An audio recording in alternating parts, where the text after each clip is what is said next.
کیلوی 86 تومن. بریم نارنجک درست کنیم. ما از این گازهای سوسول بازی ها نداریم. پیکنیک و عشق است. مایتاباتو بیا. 2 تا لیوان آب، قیمتی نداره. 100 گرم کره گیاهی 10,000.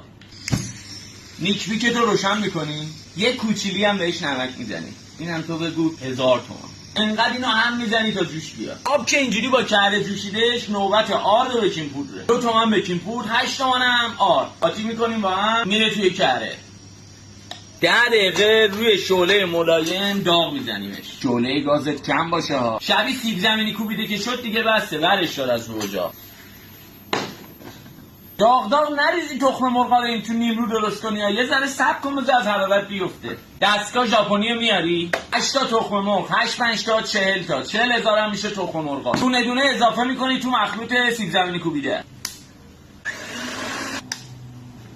این وسط مسطا 5 تومن هم بهش وانیل اضافه میکنی.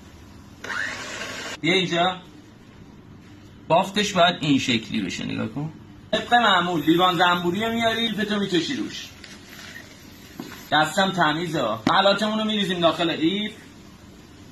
شروع میکنیم به شکل دلخواه قیف زدن توی سینیامون.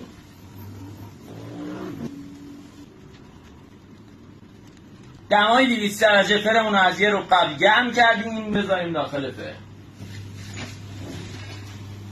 فقط رنگو بین. 600 گرم خامه قنادی 60 تومن. این شکلی خاممون رو فرم میدیم تا جایی که جا داره توشو پر کن. این 1.5 کیلو نون خامه‌ای در اومد برامون 126,000 تومان، یعنی کیلوی 86 تومن. اگه بخوای از من بخری کیلوی 250,000 تومن. خودت تو خونه درست کن، کیفشو ببر.